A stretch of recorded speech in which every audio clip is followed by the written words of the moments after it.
एक कहानी है तुलसी बाबा के। तुलसी बाबा जो है, जब उनका जन्म हुआ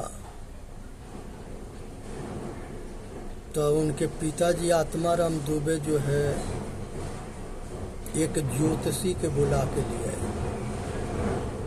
जब ज्योतिषी आया तो आत्माराम दुबे से कहा कि आपके लड़का जो है बहुत जो है इसके दीन दशा खराब है, अगर यहाँ रहेगा तो ये घर के नाश हो जाएगा। अब आत्माराम के दुबे जो के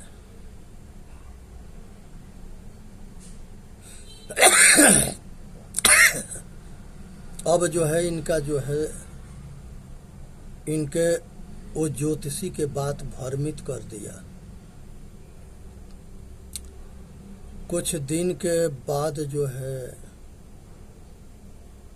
वो लड़के के जो है वो निकालने की बात बना लिए और लड़का के निकाल दिया जाता है। और जो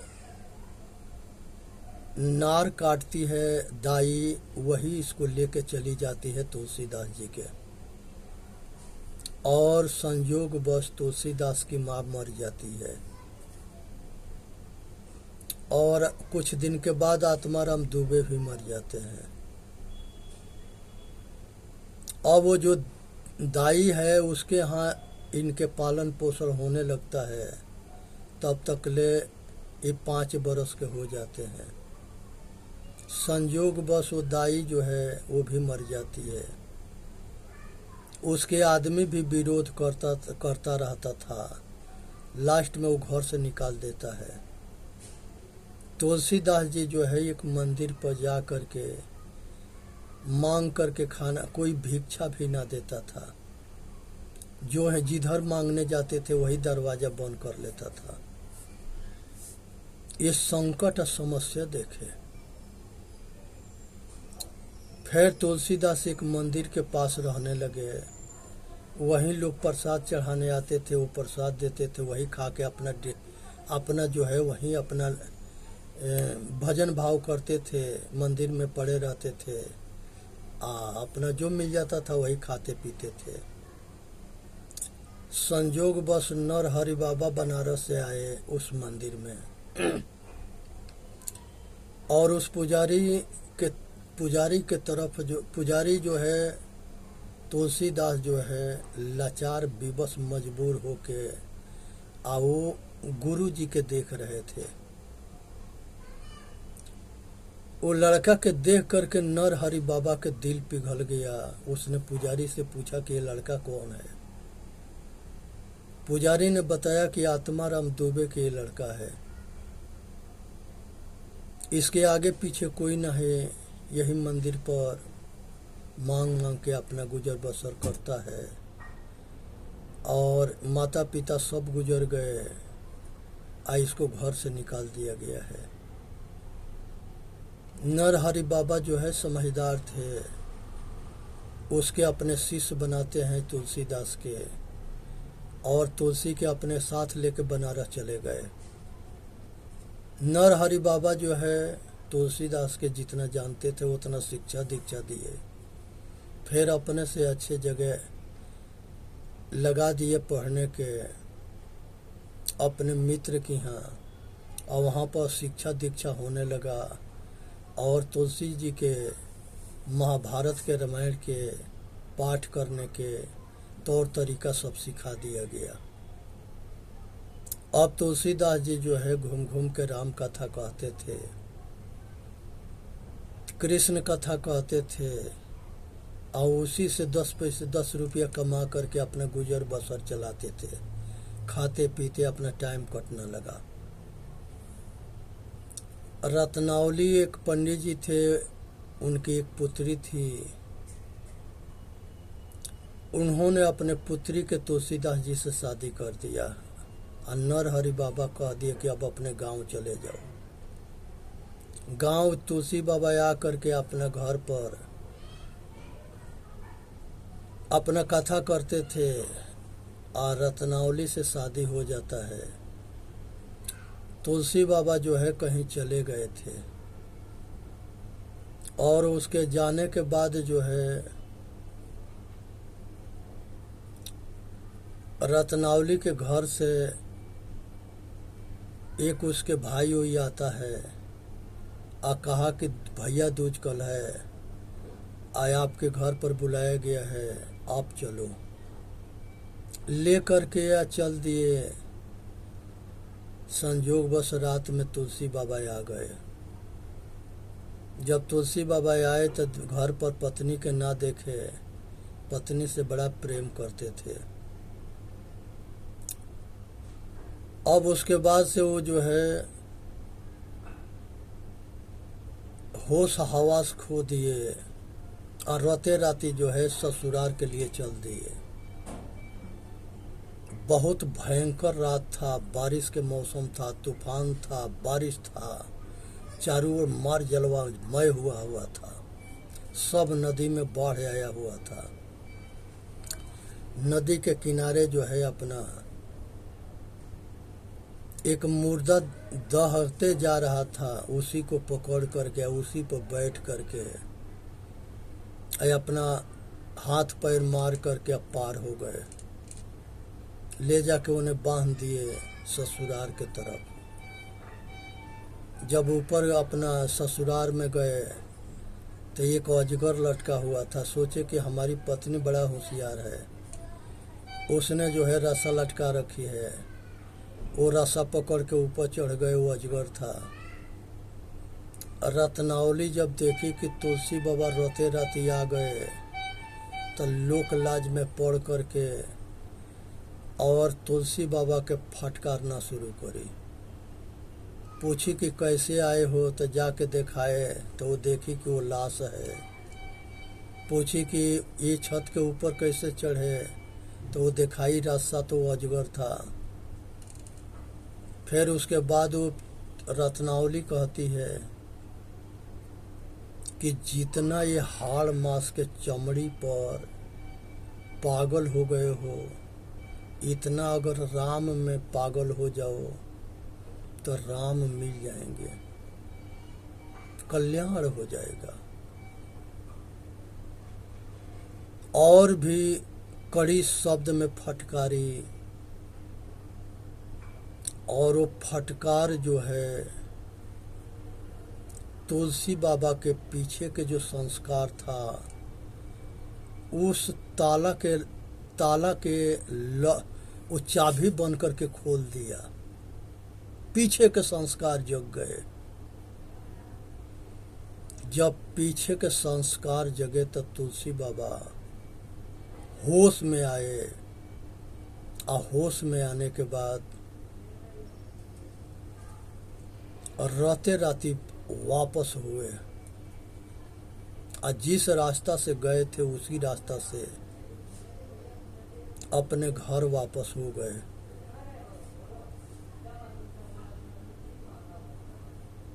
और वापस हो करके बनारस में चले गए। बनारस में लगन से पढ़ना लिखना शुरू किए और पढ़ लिख करके एक महान भक्त बन करके समाज के सामने उभरे। बुद्धिमान सेवक बन करके समाज के सामने उभरे और उन्होंने तुलसीदास रामायण की रचना की है। तो इस तरह से सभी महापुरुषों ने अपने जीवन में संघर्ष किया है, तब जाके महान हुए हैं। ये मनुष्य के जो महानता है ये तोहफा ना मिलता है, दान में ना मिलता है, अपने पुरुषार्थ के बल से महापुरुषों ने लिया है। जो ही संघर्ष किया, पुरुषार्थ किया, वो महानता को छुआ है। आज ज़रूरत है कि हर आदमी इस महानता के जान करके और अपना कल्याण करे। इसी में मानव जाति को रीत है। सुनना है, समझना है, विचार करना है, अपना कल्याण करना है। और यहाँ पर मनुष्य जो है ये अपने भाग्य के विधाता स्वयं है। मनुष्य अपने किस्मत को अपने कर्म रूपी कलम से लिखता है। मनुष्य अपने किस्मत को अपने कर्म रूपी कलम से लिखता है। वाल्मीकि रामायण में कहीं जो है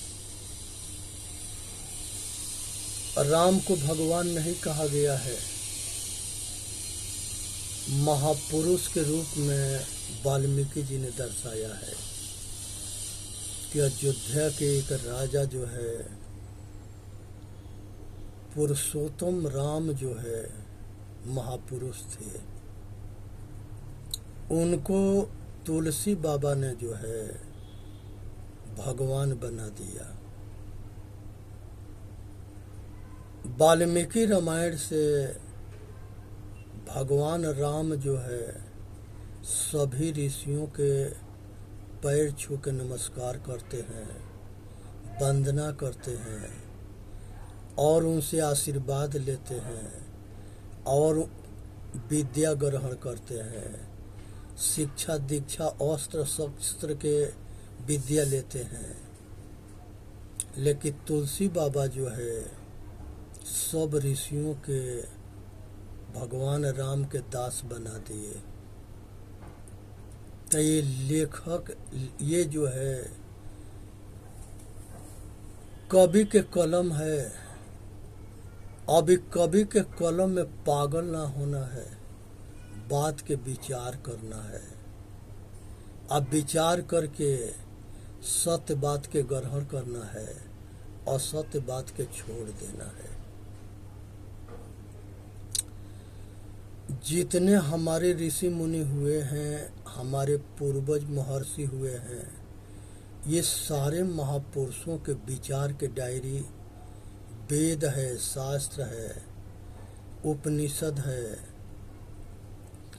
और मूर्ति पूजा कहीं वेद में ना है, कहीं शास्त्र में ना है, 108 उपनिषद में ना है।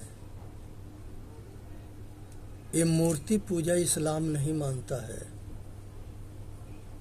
कुरान नहीं मानता है, बुद्ध नहीं मानते थे, महावीर स्वामी नहीं मानते थे, ब्रह्मा विष्णु महेश भी नहीं मानते थे। इन लोगों के नाम पर पुराण बनाया गया। और पुराण जो है, एक पुराण की मिसाल देते हैं, सूरज पुराण टोटल झूठ है। सूरज जो है आग के गोला है, वो बेटा बेटी पैदा कर रहा है और उसके परिवार बनता है। उसके जो है ये शनि जो है पुत्र होता है, इस जो है बाल सुग्रीव पुत्र होते हैं। इस तरह से मूर्ख बनाने में कसर ना छोड़े ये पंडित सब। और ये पंडितन के दोष ना था, ये देश गुलाम था। और ये गुलामी में इनके सामने दो समस्या था, ना तो नीचे से खाल कटवा लो और ना तो गर्दन कटवा लो, और ना तो हमारी गुलामी के स्वीकार करो। तो ये गुलाम थे, गुलामी स्वीकार किए और सारे ग्रंथ के अर्थ के जगह अनर्थ कर दिए। इन्हीं लोगों से उल्टा लिखवाया गया। इस पर एक और कहानी है। एक पंडित बनारस में गया पढ़ने के लिए और उसने बनारस में पढ़ करके काफी विद्वान बन करके लौटा। जब गांव में लौटा पंडित तो सभी से प्रश्न करने लगा।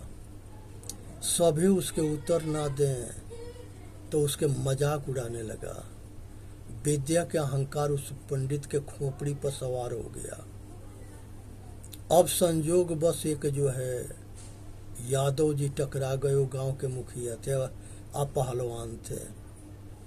ऐसे जो है बहुवाचक करके और पहलवान जी से बहसबाजी कर दिए पंडित जी। उसने यादव जी के हाथ में लाठी था। कहे कि पंडित तू तो सब कुछ जानता है। कहा कि हाँ हम सब कुछ जानते हैं। कहे कि हमके बता दे कि ये लाठी जो है तेरे किस अंग के तोड़ेगा। जब इतना बात पंडित सुना तो दोनों हाथ जोड़ के कहा कि यादव जी आप जीत गए, हम हार गए। आप पांव पकड़ लिया। तो ये हमेशा डंटा के यार रहे हैं। जहाँ देखेंगे कि अब हमारे खोपड़ी पर जूता बजेगा, वहाँ ये होश में होते हैं। और न तो ये दुनिया के मूर्ख बनाने में कसर ना छोड़ते हैं। संजोग बस अपने घर आ गए। पंडिताइन पूछी कि पंडित जी आप सब कुछ जानते हो? वो कहे कि हाँ हम सब कुछ जानते हैं। कहे कि आप जब सब कुछ जानते हो तो हमारे प्रश्न के एक उत्तर दे दो कि पाप के बाप कौन है। अब वो 4 वेद 6 शास्त्र 18 पुराण उलाटना पिलाटना शुरू किया। वो पंडित के कहीं न मिला कि पाप के बाप कौन है। अब वो शर्मिंदगी हुई। अब पत्नी से कहा कि हम फिर पढ़ने बनारस जाएंगे। अब जब बनारस घर से तैयार होकर चल दिए पढ़ने के लिए, बनारस पहुंच गए। संजोग बस एक बेश्या वहाँ पर बाजार मार्केट में पंडित जी से पूछी कि पंडित जी कैसे परेशान हो। तो कुछ जानकारी के बेश्या थी पंडित जी के जानकारी। पंडित जी उसको जानते थे और बेश्या उनको पंडित जी को जानती थी। कहे कि हमारे ऐसी ऐसी समस्या है। कहे कि इतना बात तो हम ही आपके पढ़ा देंगे। पंडित जी जो है वो विद्या जानने के चक्कर में बेश्या के कोठा पर चले गए, उसके घर चले गए। जाने के बाद वो बेश्या ने पंडित जी से कहे कि 500 रुपया दी। कहे कि पंडित जी नाश्ता पानी कर लो। पंडित जी जो है अपना नाश्ता पानी किए और उसके बाद शाम हो गया तो 500 रुपया और दे के कहे कि अब खाना पीना खा लो। खाना पीना खा लिए। पंडित जी के 1000 रुपया और दी। कहे कि पंडित जी हमारा शरीर दबा दो रात में सोते समय। बेश्या ने अपना सारा कपड़ा हटा दिया और अपना देह जो है दबवाने के कह दी। और पंडित जी के जो है होश उड़ गया, बेहोश हो गए और अपने आप के नहीं संभाल पाए और वो जो है कुआं में डूब गए। कुआं में डूबने के बाद से फिर सवेरे नहा धोआ के टीका फंदा करके आज सवेरे जो है बेश्या से कहे कि बेश्या तुम हमारे प्रश्न के उत्तर ना दी।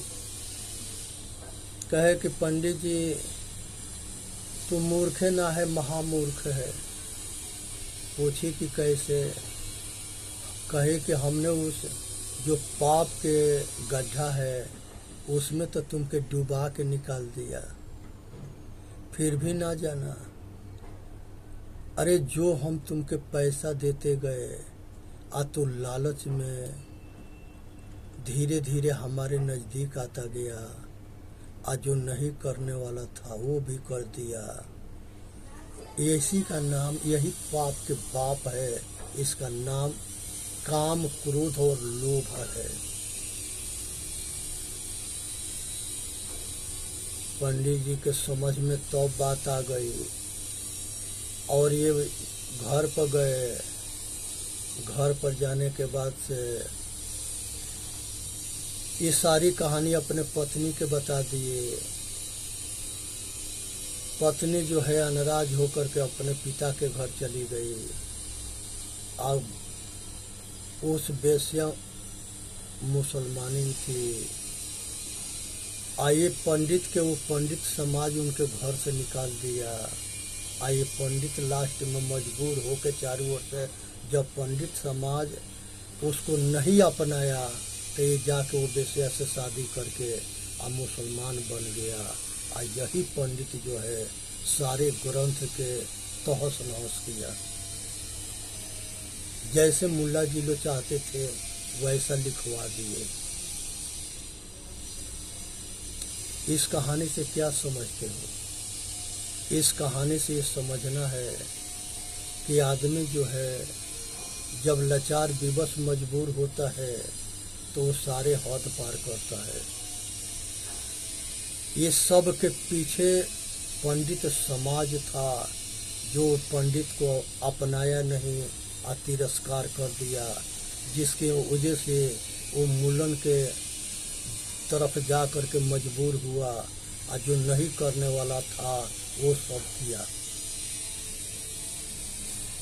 तो इसलिए सावधान हो जाना है। ये दोष एक तरफ से ना होता है। ये वो हाथ से ताली ना बजती है, दोनों हाथ से ताली बजती है। पहले जो है कुआं में पानी के गलाला कर देते थे, सब जूट काट गिरा देते थे, पंडित के दिखा देते थे, पंडित के बंदी बना लेते थे। अब बाद में छोड़ के गांव भर के आदमी के वो पंडित कह देता था कि तुम मुसलमान हो गए, ये जूट काट खा लिए मुल्ला जी लोग के। गांव मुसलमान होते थे, पानी पी लिया तो मुसलमान हो गया। ऐसे षड्यंत्र चलते थे। चेतन जीव दुख मुक्त चैनल पर आके अपने कल्याण करे। बोलिए सतगुरुदेव की जय। साहेब बंदगी, साहेब बंदगी, साहेब बंदगी। मनुष्य जब इंसान बन जाता है तो किसी के दुख ना देता है। अब मनुष्य जब शैतान बन जाता है तो किसी के सुख ना देता है। इंसान के पहचान है कि तन मन वचन कर्म से सुख देता है। शैतान के पहचान है कि वो तन मन वचन कर्म से दुख देता है। ये दास के अनुरोध है कि 950 वीडियो इसीलिए बनाया है कि इंसान बने और इंसान बनावे, जियो और जीने दो, यही